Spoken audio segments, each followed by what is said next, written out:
responded. Iran responded to the peace proposal. This is big. This is very, very big. Hold on. Oh, wait, wrong video.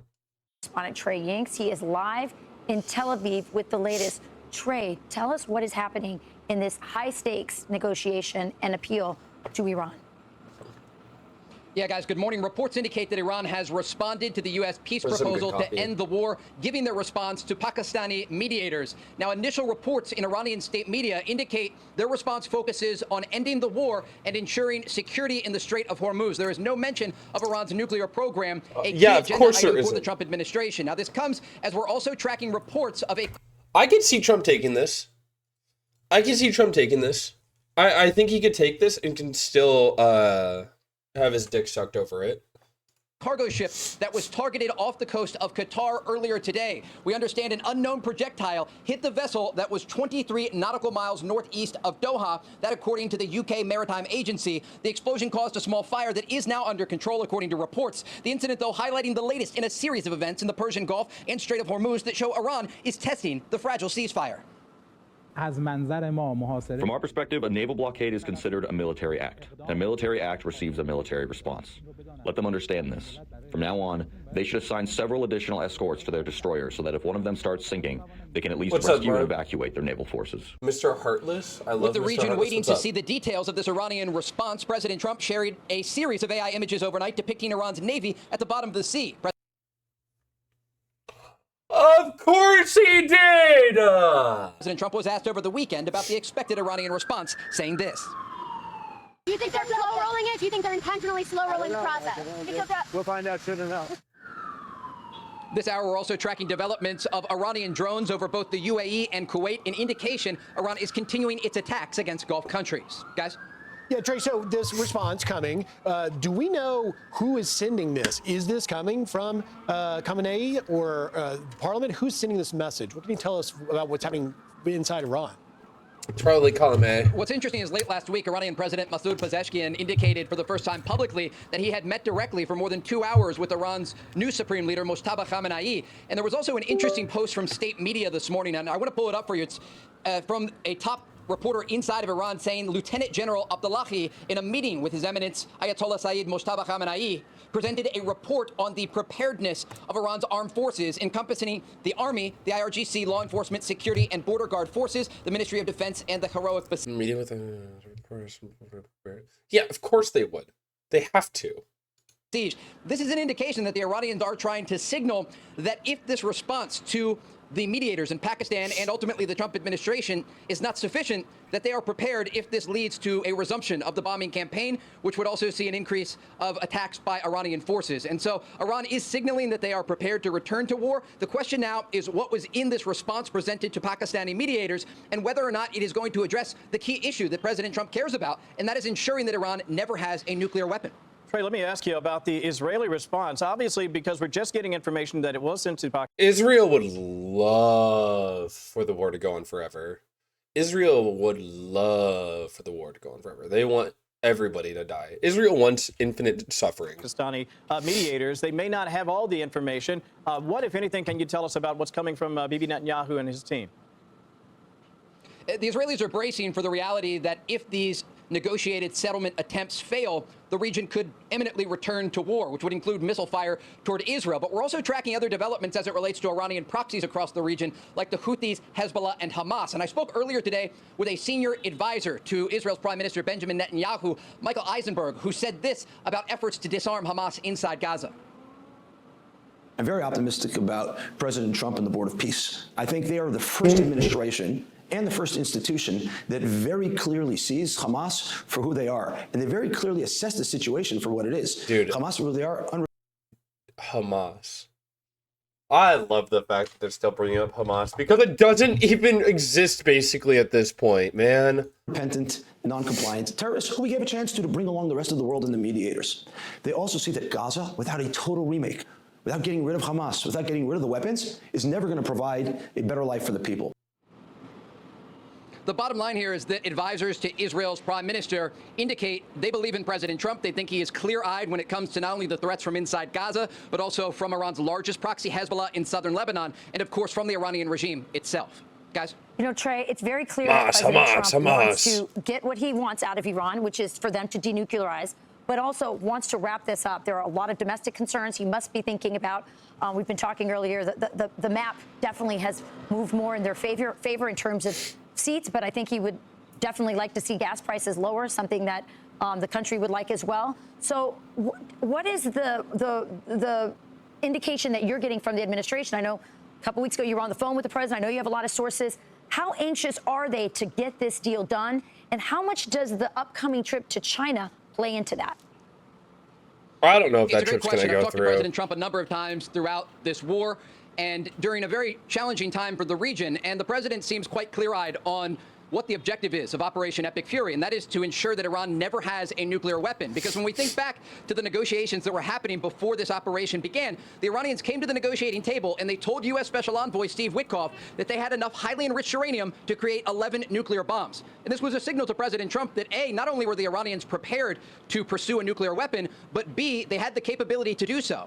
And so the president has very much presented this to the world and especially the American people as a trade-off, understanding that there may be a challenging moment that could see a brief increase in energy prices, in the price of fuel. But ultimately, this would lead to Iran not having a nuclear weapon that wouldn't just threaten allies across the region like Israel, but also U.S. forces and allies in Europe, and in the future, possibly the United States, given Iran's efforts to increase the range of their ballistic missile program. And so the takeaway here is that the president is patient. And Israeli officials, I spoke with an intelligence official late last week, who said that the president's patience is a card that he has at the table with Iran because the Iranians thought that President Trump would back down. And ultimately, he entered into Project Freedom. He was able to block Iran's Lying piece of and shit. put new pressure True. economically on the regime that is forcing the Iranians to respond to these efforts of peace by the Trump administration. So what would a deal have to entail or include in order for this to be a win and enough for President Trump to end this? The president has indicated he does not want a partial deal. And so if the Iranian response is only focused on ending the war and looking at the Strait of Hormuz and the traffic through this critical waterway, it's not going to be enough, according to President Trump. He wants to address the nuclear threat from the Iranian regime, and that means getting out the already enriched uranium, what the president refers to as nuclear dust that is buried deep underground in the Operation Midnight Hammer that occurred last summer. That enriched uranium is still there. Also ensuring that I don't even believe that it's still there. Why would we believe that it's still there at all? Like, Iran has 0 point of just, like, leaving it sitting there. They would have no reason to just let it sit there. the facilities to enrich uranium are dismantled, and then ultimately getting that enriched uranium out of Iran and pledging that the Iranians will never resume a military nuclear program. Yeah, but why would we believe them? Why would we believe them? We have 0 reason to believe them at all. And these are key agenda items for the Trump administration and its top negotiators, Jared Kushner and Steve Witkoff. We do know over the weekend that Secretary of State Rubio, along with Special Envoy Witkoff, met with the Qatari Prime Minister in Miami. They are working with regional partners to ensure that there is a full court press, putting this pressure on the Iranian regime, understanding that Iran has 2 options here, according to President Trump. Either they sign on the dotted line or the war is going to resume. All right, Trey Yingst, Awesome. great Thanks, update. Trey. Thank you so much for that. Thanks, buddy. Be sure to like and subscribe for all the Fox News latest Dude, on YouTube. I and catch will full like shows and streaming subscribe. now on Fox One. Not fuck you guys. And I know, yeah, so the UK sent a naval destroyer to the As Middle President East. Trump awaits a response from Iran on his latest peace proposal, the UK is now getting in on the action, dispatching a destroyer with air defense capabilities to the region. Here, with what this means for the U.S., former Deputy National Security Advisor Steve Yates joins us. Steve, good morning. Thank you for joining us. We're now waiting, and Trey Yingst, our correspondent, has been reporting that, any day now we could get a response from Iran. But now the U.K. getting into the Strait of Hormuz picture. What do you make of all of this? Well, first, good that they will put some capability into the fray. Freedom of navigation used to be central to British extended national interest. We're defending the British Empire on Fox News. I never thought I'd see the day. Also, why am I so tiny? There we go. Maybe this is one of the fruits of King Charles's visit with President Trump, where the UK now, unlike with Prime Minister Starmer to date, is looking at constructive ways to be a part of the right side of this. And really, the Strait of Hormuz getting that open, free flow, especially from the non-Iranian ports, has to be front and center as a highest priority for the president, but also for our allies around the Gulf. And it seems, Steve, that really every country should be in on this insofar as this is a freedom of navigation issue, as you mentioned, but Iran is trying to essentially claim sovereignty over an international waterway. It's an outrageous claim, not a surprising one historically. Rogue actors tend to try to do these kinds of things. And it's an important point that's been muddled in the information warfare that Iran has been, sadly, a little bit good at doing. And it's that we have been pinning in their ports. But there should be free flow of goods and vessels through those international waterways, especially for the non-Iranian ports. That has been prisoner to the insurance companies who have overpriced that risk, but also because of a lack of support to escort and prove freedom of navigation by other allies. That's why it's important for more to get involved. Lloyd's of London is based in London, so the UK getting involved is maybe a step in the right direction, getting these. I don't know if they're even going to do anything, man. I don't know why the UK would be sending a Royal Navy destroyer there. Markets right-sized. And Steve, Tehran is clearly going to be top of mind when President Trump heads to China. And I've said it's the 3 T's, Tehran, trade, in Taiwan, likely to be the topic of discussion. But the previous trip in 2017, that garnered 37 deals that was worth more than $250 billion. Preview for us the president's visit and what it may mean for trade. God, he knows Trump's a fucking moron. There is a traditional or a classical. He knows that Trump's a moron that's easy to pull around. Oh shit, Trump sent a response to China or to Iran. Shannon, good morning. Tension remains high across the Middle East as reports indicate Iran has responded to the U.S. peace proposal. This morning, a cargo ship off the coast of Qatar was hit with an unidentified projectile that caused a small fire on board. We know the incident follows the exchange of fire late last week in the Strait of Hormuz when Iran fired on 3 U.S. destroyers, prompting strikes against Iranian infrastructure on Qeshm Island and the port city of Bandar Abbas. Today as well, we warned the enemy that if they once again resort to aggression and once again become afflicted with miscalculation in the way that they were in the past and now, in fact, are enduring and paying for the price of those past mistakes, if the enemy once again becomes afflicted with miscalculation and resorts to aggression against our country, they will certainly face other surprising options. While Iran continues to threaten U.S. forces, diplomatic efforts are ramping up to reach an agreement. On Saturday, Secretary of State Marco Rubio, along with Special what's the warning?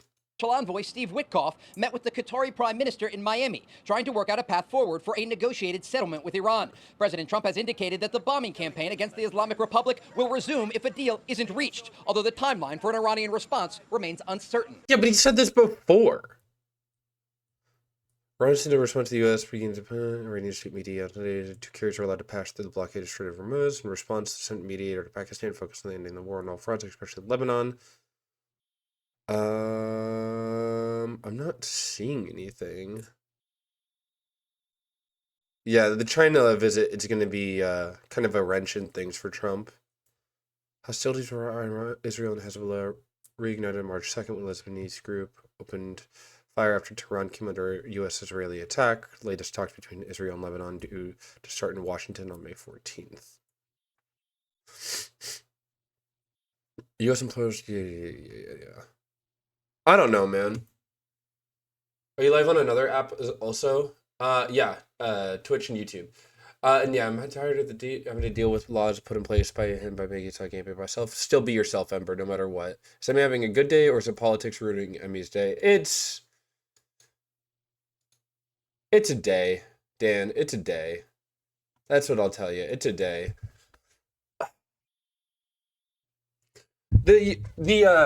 What's up, Valexi? The ship from the Royal Navy being sent there gives me a little bit of anxiety. Like, oh shit, maybe they're gonna want to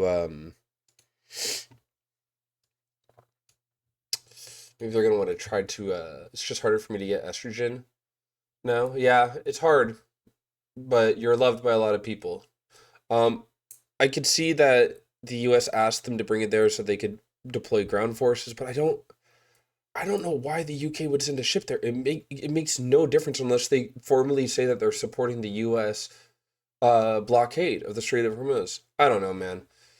I wish I had like access to the Iranian shit. EU flag files on. Okay. I wish. Yeah, no, I don't know. I wish I could have access to that response, because that's the big thing. I want to know what Iran said. And if they're not really making a direct response to the nuclear ambitions, Granted, I think Trump could pull it off and people would still like suck his dick over like giving up on the nuclear shit, but it'd be pretty funny. It'd be pretty funny.